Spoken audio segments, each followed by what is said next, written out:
La révélation de Jubal, homme des jours tardifs en germe dans le temps, sous l'amoncellement des siècles, dont l'écume rongera plus tard aux froideurs de la brume, où vont s'évanouir les peuples haletants. Ô vous trouverez ceci, race future, homme des jours lointains, mais promis aux tortures, anciennes, aux mortels, aux martyrs comme nous.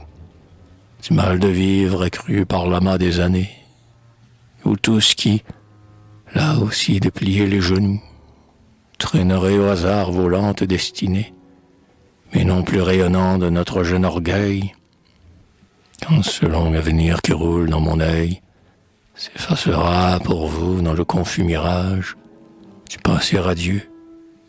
Fils d'Adam, fils du mal, écoutez, car voici, dans le premier naufrage du monde, ce que seul j'aurais su, moi, Jubal.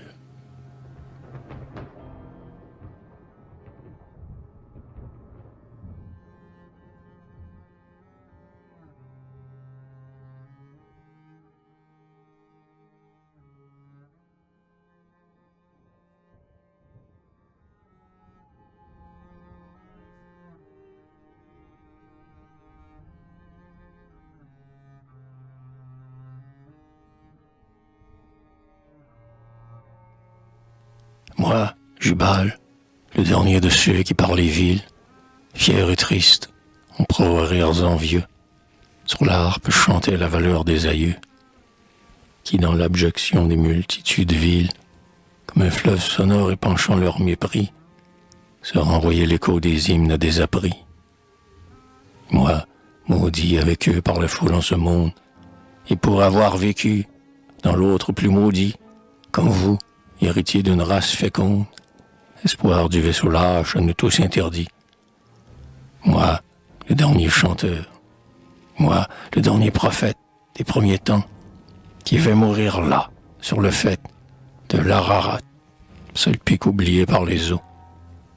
À vous, hommes des jours qui sont encore en rêve, par-delà les fumis où pourriront mes os, je parle.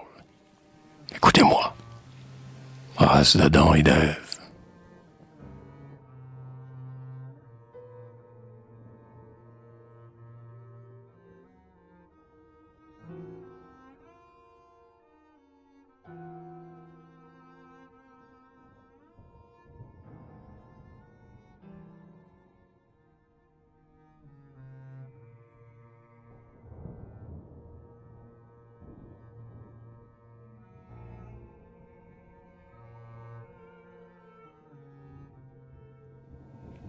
Race d'Adam et d'Ève, ici, sur ce roc noir, j'ai vu le dernier flux, la dernière rafale, offrant ensemble à Dieu leur clameur triomphale, étouffé dans les tours d'un rapide entonnoir, le dernier des vivants qui fuyait le déluge.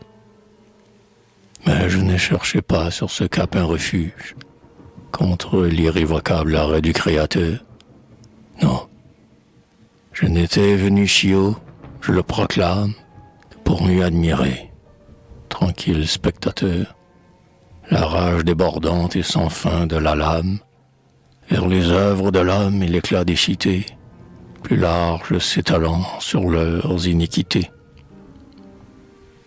Tout embrasser, tout voir, telle était mon envie, avant de prévenir mon destin d'un seul coup. Dans son inepte sort, je connaissais la vie. J'en avais écarté mes yeux lourds de dégoût.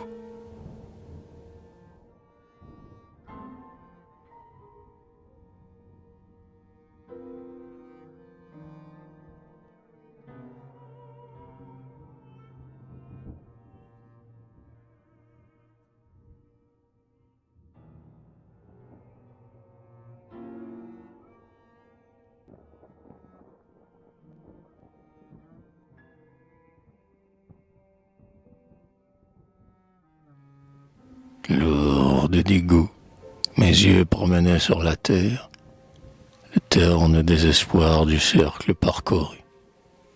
Les hôtes de mon cœur avaient tous disparu, desséché sur le seuil au souffle délétère qui corrompait partout les esprits hasardeux.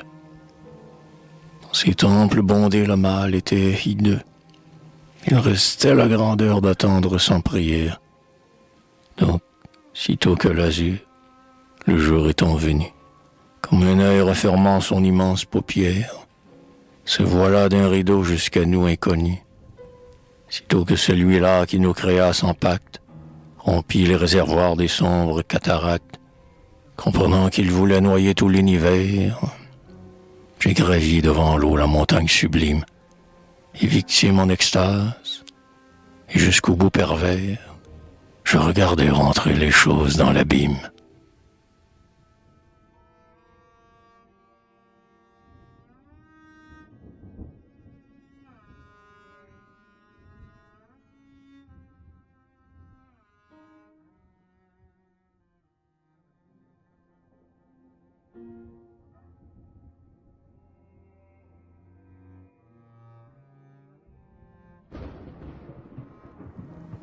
Dans l'abîme à la fin, pêle-mêle et bien mort, luisait la main impure des races primitives.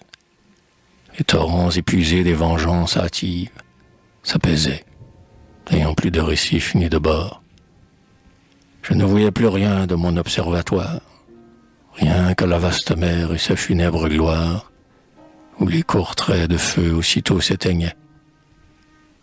Je ne percevais plus ni murs, ni tours, ni dômes, ni temples de porphyre et de marbre, où régnaient les idoles, soutiens des tragiques royaumes. Sur les monts, les géants qui s'appelaient entre eux, nulle part n'agitaient dehors leurs crins affreux, aux lueurs de la foudre, effrayants dans les nues, ils ne souffletaient plus l'orage avec leurs bras, aucun râle coupé sous leurs mamelles nues ne grondait, ils flottaient insensibles, là-bas.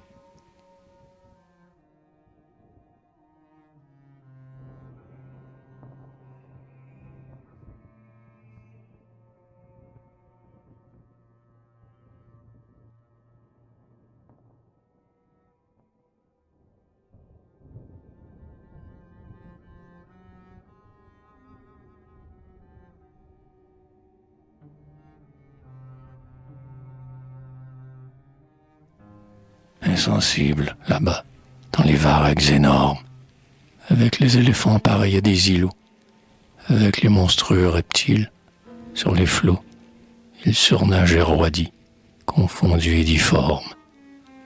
Et les fils de la femme, innombrables, jadis, à l'image de Dieu rêvés au paradis, au milieu de la bave et des débris du monde, entre choquants encembrés et tous leurs cadavres mous, parmi tous ces rebuts était le plus immonde. Il tournoyait au gré d'impétueux remous. Ces rois, ces prêtres fiers, mais tenant forme vaine.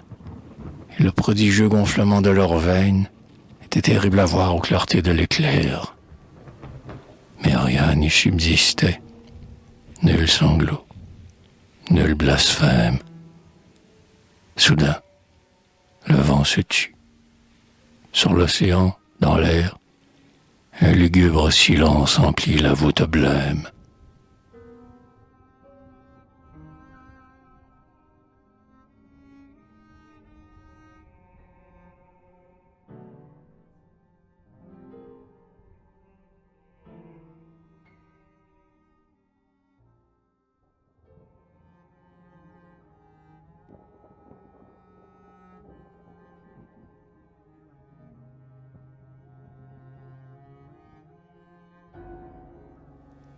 La voûte blême y fixe en son opacité, irradiant vers moi comme vers une cible, m'étreignit tout entier d'une horreur indicible. Ah, qu'était le fracas et la férocité, des vagues à l'assaut des remparts tutélaires, et la continuelle averse, et les colères de la foudre, et les cris des faibles ou des forts, devant l'épouvantable effroi de ce silence, où planait l'écœurante exhalaison des morts. La honte dans mon crâne entra comme une lance, de ne sentir ici que pour moi seul Clément, l'universel niveau du fatal élément. Toute la vision des 40 journées m'ébranla comme eût fait un vertige odieux. Le ciel de plomb, mon âme et les eaux déchaînées tournèrent sur ma tête, et je fermai les yeux.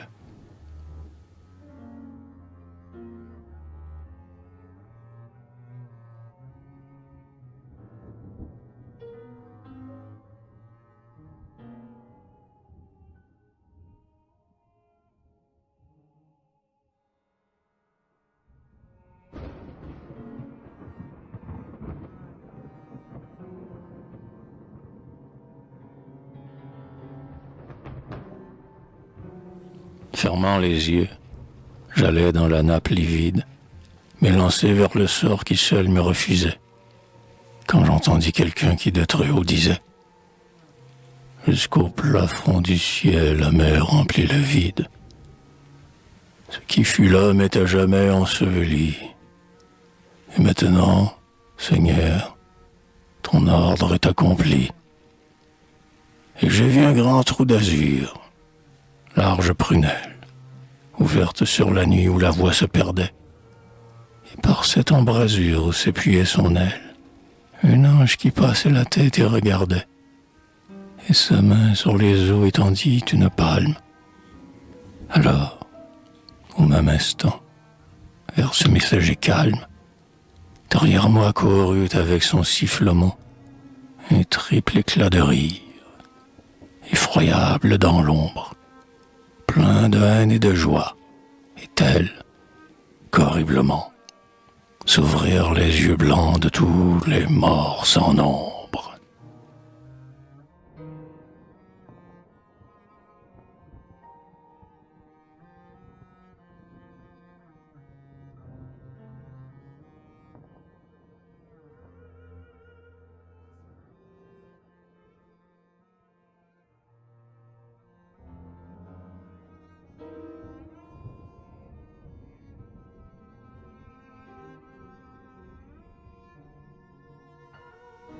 Sans nombre, tous les morts, sur la mer accoudés, les cheveux hérissés de terreur, écoutèrent. Les rideaux de la nuit près de moi s'écartèrent, et je vis, le front pâle, les yeux corrodés, par l'infinie angoisse, l'incurable haine, un être qui dressait sa taille surhumaine. Debout, sur le sommet du monde, au plus profond, ce brouillard il fouilla d'un regard dur et rouge, et, sinistre, il cria sous le ciel bas et rond. « Ah, tout est donc fini, mon maître. Et rien ne bouge, et rien ne revivra, puisque Dieu se repent. Le conseil était bon de l'antique serpent, mais je triomphe enfin sur les muets désastres de ta création. Et sur sa vanité, je relève la face et je rapporte aux astres mon foudroiement plus beau que ta stupidité.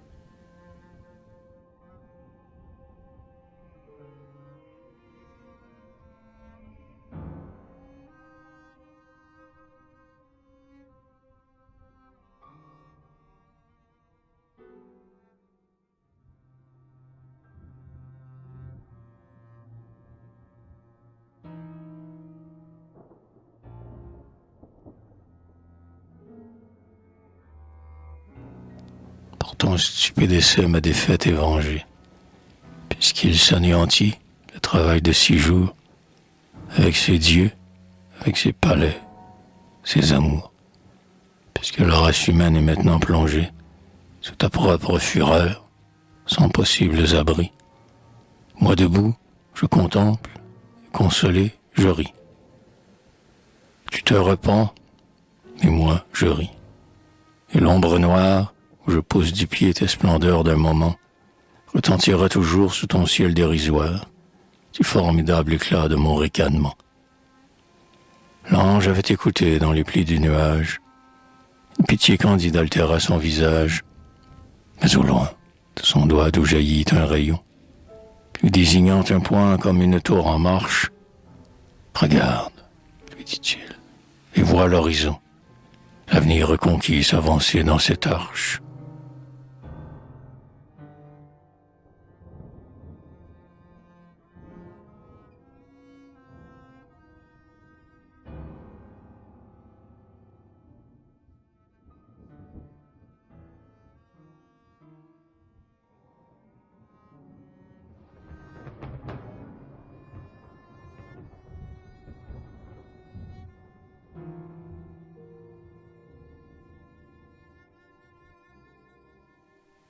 Vers cette arche, Satan rugit, et dans sa voix, tout un tonnerre alors de hautaines pensées, de défis impuissants, de rancune amassée, s'échappa de son sein prophétique à la fois.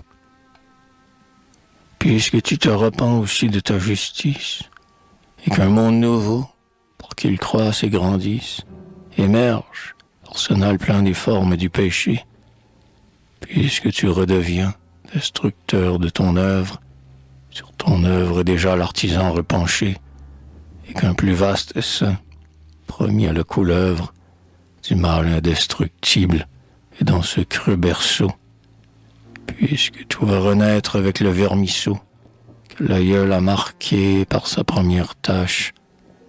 C'est bien. Je recommence un combat sans merci, et mon ardeur redouble et partout se rattache, puisque tout va revivre et blasphémer ici.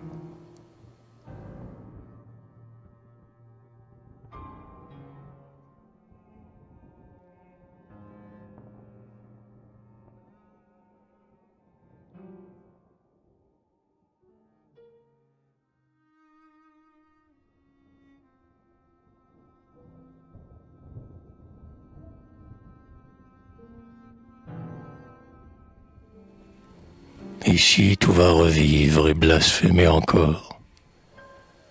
Moi, l'esprit précieux, l'archange inesouvi, qui ne puis ni ne veut aimer, je suis ravi, maître, par l'avenir de la nouvelle aurore. Bien autrement vengé, je retourne à l'enfer. Le mal industrieux, par la flamme et le fer, par l'envie et par l'or, et par l'amour qui brûle. Dans un bourbier plus grand, demain rejettera tous les peuples éclos de cet œuf ridicule. Un air maudit toujours sur eux tous pèsera. Leur instinct, c'est la vie sous le meurtre. Et toi-même, tu vas refaire aux cieux flamboyer l'anathème sur l'importun concert de leur corruption. C'est une impureté, mon maître, qu'un nom d'homme. Et le nouvel arrêt des malédictions s'allumera bientôt sur Gomorrhe et Sodome.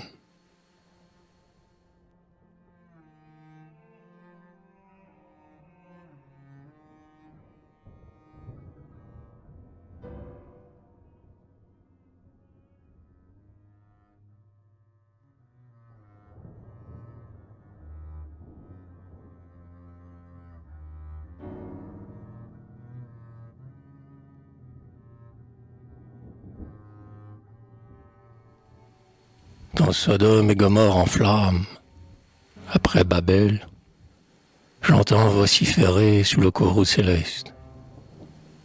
Et le viol, la folie, et la guerre, et la peste attesteront partout le frère aîné d'Abel, toujours jeune et toujours puni par Dieu qui passe.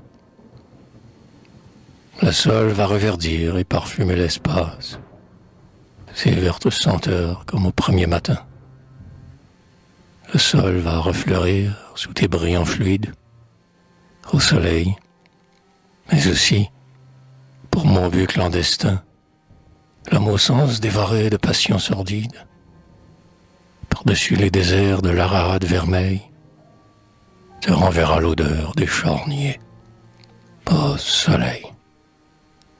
Et tous les fils d'Abraham, plus nombreux dans le crime, plus aveuglés au cours de chaque âge sanglant, vers mon avide empire, en un plus sûr abîme, engloutis, vomiront leurs armes en hurlant.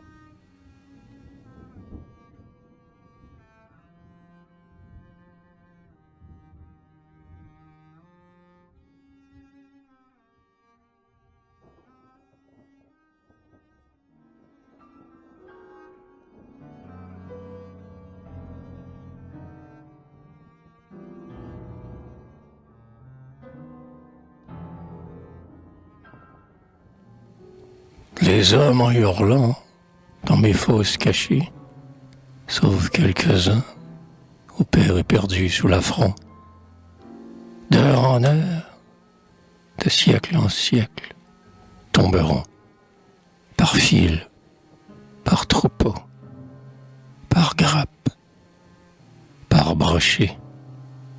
Alors, là à la fin de brandir nuit et jour, sur eux et sur l'idole adorée à son tour, épouvantail vieilli, les froids nuits de ton glaive, tu voudras, sous l'aspect de l'un d'eux incarné, leur révéler toi-même une part de ton rêve. Mais, contre le passant divin plus acharné, ton peuple raillera le poteau du calvaire, et le doux rédempteur, pleurant sa larme amère, mourra désespéré sur sa croix, ayant fait que rendre désormais les hommes plus coupables.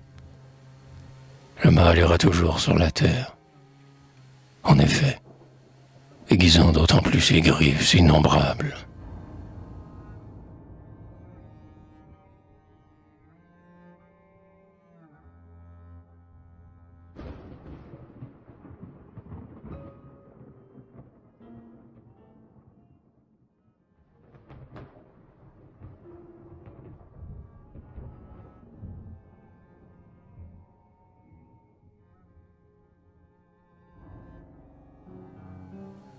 Innombrables, au fond des esprits ou des cœurs, par mille trous nouveaux il glissera ses griffes, et tes propres croyants conduits par leur pontife, plus louches au massacre ou plus fous de terreur, se tordront plus courbés sous le fait de leurs armes, pour en finir avec les hommes et les femmes, dont le gémissement s'allonge sous tes lois. Peut-être un jour, après des millions d'années, tu diras que la nuit se fasse. Et cette fois, dans la flamme ou dans l'eau, pour jamais condamner, les générations périront sans appel. Le chemin, ô maître, est tordu de ton ciel. Peu d'élus près de toi siégeront sous leur nimbe, tandis que mes états seront pleins jusqu'au bord, et l'éternel sanglot des enfers et des limbes, montant vers toi, sera ton éternel remords.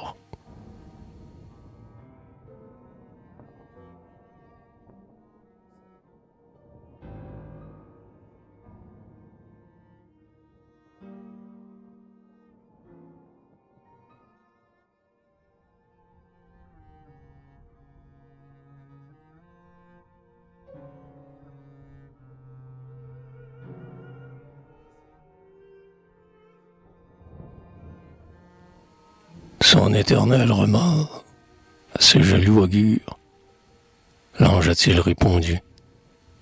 Je ne sais. Dans la nuit, un coup d'aile fouetta les airs avec grand bruit, et dans les flots le vent de l'immense envergure me lança. Pour mourir, j'y fis de vains efforts. La mer ici toujours a refoulé mon corps, et toujours mon stylet contre ma chair s'arrête. Abandonné, depuis bien des soleils j'attends, sur les étroits revers de cette sombre arête. Pour vous, hommes des jours qui sortiront du temps, aux frères douloureux des époques futures, moi, Jubal, qui savais les sciences obscures, j'ai gravé ces mots-là que j'ai seul entendus, sur les 16 parois de ce pécor de l'onde. Plus tard, si leurs secrets ne sont alors perdus, si jamais l'un de vous les trouve, qu'ils répondent